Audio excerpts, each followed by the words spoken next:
Bugun siz Allohdan nimadir so'rayapsiz-ku, u bo'lmayapti.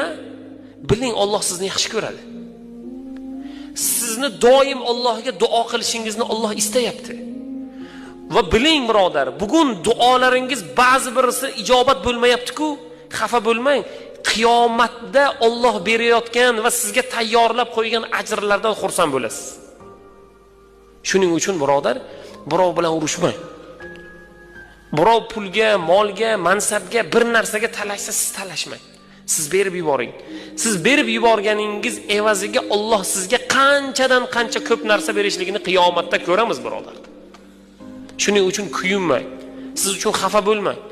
Ba'zi bir narsadan bugun qiyinchiligingiz yoki pulingizda, yoki badaningizda, yoki qalbingizda, yoki bir ishingizda bir muammo va u muammo bugun hal bo'lmayotgan bo'lsa, siz xafa bo'lmang.